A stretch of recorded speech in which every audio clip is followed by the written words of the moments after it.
ഉണ്ടാക്കാറില്ലേ? മഞ്ഞ ജിലേബി ഇത് തമ്മിലുള്ള വ്യത്യാസം എന്താ ശരിക്കും? അതിന് പുളിയുണ്ട്.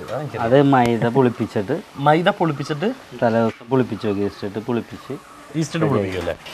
എന്നിട്ട് റെഡിയാക്കി എടുക്കണം. എന്നിട്ട് ഇതുപോലെ തുണിയിൽ അത് ഉഴുന്ന് പരിപ്പല്ല, മൈദ പൊളിപ്പിച്ചിട്ട് കോൺഫ്ലവറും കൂടി മിക്സ് ചെയ്തിട്ട്. കോൺഫ്ലവർ ഒന്നുമല്ല, ഉള്ളി മൈദ പൊളിപ്പിച്ചിട്ടാണ് ഇത് ചെയ്യുന്നത്. അതാണ് തമ്മിലുള്ള വ്യത്യാസം. അതാണ് കഴിക്കുമ്പോൾ ഉള്ളിൽ ചെറിയ പുളി കിട്ടും. ഇതെല്ലാം ഒരെണ്ണം ഒഴിച്ച ബാക്കിയെല്ലാം ഈവനാണ്, സെയിം ഇൻ ഷേപ്പ് എന്ന് പറയാം. ഇത് നമ്മൾ മറിച്ചിടാണ്.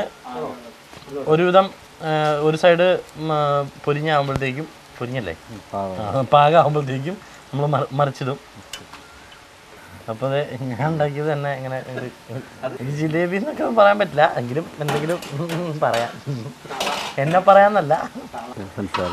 അപ്പോൾ പഞ്ചസാര ലൈനിലോട്ട് നമ്മൾ ഇടാൻ പോവാണ്. ഒന്ന് മുക്കി പിടിക്കും, നമ്മൾ അതൊന്ന് അബ്സോർബ് ചെയ്യാൻ അല്ലേ?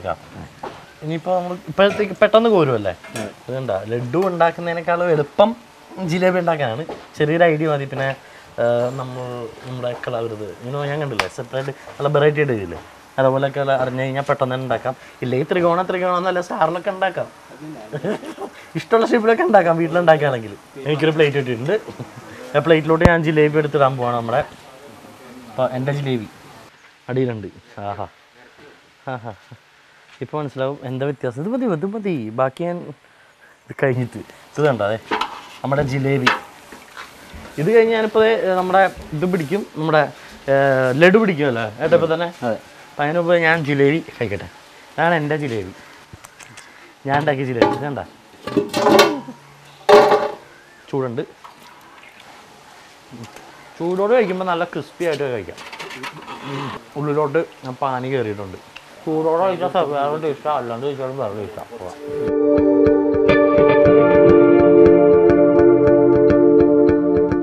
അപ്പോൾ ഞങ്ങൾ നമ്മുടെ ജിലേബി കഴിച്ചു. നമ്മുടെ ലഡു പിടിക്കാൻ വേണ്ടിയിട്ട് അതിന് മുമ്പ് ഏലക്കായ പൊടിച്ചതില്ലേ, ഏലക്കായ പൊടിച്ചതിടാണ്. അത് തൊണ്ടോടുകൂടി തന്നെ കേട്ടോ പൊടിച്ചത്, അങ്ങനെ തന്നെ. അത് മൊത്തം ഫ്ലേവർ അങ്ങ് കിട്ടുമല്ലേ, നന്നായിട്ട് ഇളക്കും. നല്ല ഏലം മണം കിട്ടുമ്പോൾ തന്നെ. അതിൻ്റെ ഇടയ്ക്ക് നമ്മൾ അത് കഴിഞ്ഞു. അപ്പോഴേക്കും 6 kg നെയ്യ് ഒഴിക്കുകയാണ്. അതും അധികമല്ല, ആവശ്യത്തിന് മാത്രം. ആ ഏലത്തിൻ്റെ സ്മെല്ല് മാറി, ആ ഒരു ഫ്ലേവർ മാറി. നെയ്യ് ഒഴിച്ചു, അപ്പോഴത്തേക്കും ആ ഏലത്തിൻ്റെ മണങ്ങ് മാറി.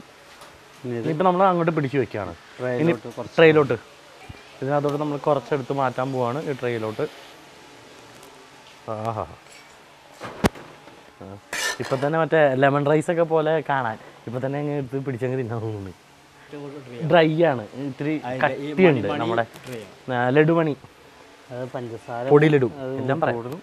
പഞ്ചസാര പഞ്ചസാര ഇതിൽ തൂക്കം കുറവായിരിക്കും. പിന്നെ അതിൻ്റെ ബൂന്തിക്ക് മൂപ്പുണ്ടാവും. പഞ്ചസാര ഇത്തിരി കൂടി മൂപ്പ് കൂട്ടിയെടുക്കും.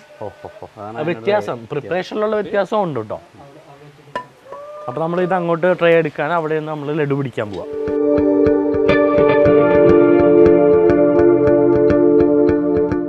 അപ്പോൾ നമ്മളിങ്ങനെ സത്യം ചേട്ടൻ കൊണ്ട് വെക്കേണ്ട താമസം. അപ്പോഴത്തേക്കും പിടിക്കാൻ തുടങ്ങി. 2 കൈ കൊണ്ട് ഇങ്ങനെ ഞെക്കി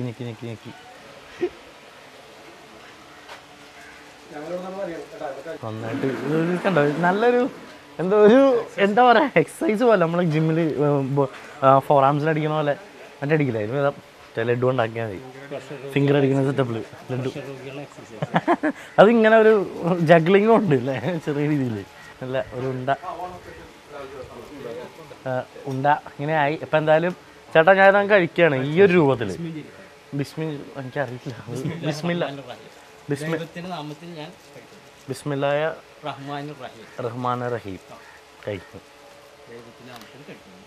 കടയൊക്കെ ലഡു എല്ലാം ഉണ്ടായി കഴിക്കുമ്പോൾ നല്ല സോഫ്റ്റ് വേണ്ട. അപ്പോൾ നമ്മൾ പോകാൻ പോണതിന് മുമ്പ് നമ്മുടെ സത്യം ഒരു 2 ലൈൻ.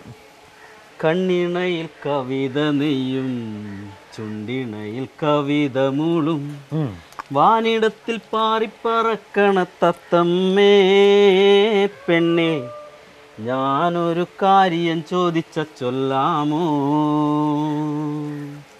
കണ്ണിണയിൽ കവിത നെയ്യും ചുണ്ടിണയിൽ കവിത മൂളും വാനിടത്തിൽ പാറിപ്പറക്കണ തത്തമ്മേ പെണ്ണേ ഞാനൊരു കാര്യം ചൊല്ലാമോ. ഐ ലവ് യു എന്നായിരിക്കും ചൊല്ലാൻ. I love you. അപ്പോൾ എന്തായാലും സത്യൻ ചേട്ടൻ്റെ വക നമുക്കുള്ള ജിലേബിയും ലഡുവും കിട്ടിയപ്പോൾ ബഷീർക്ക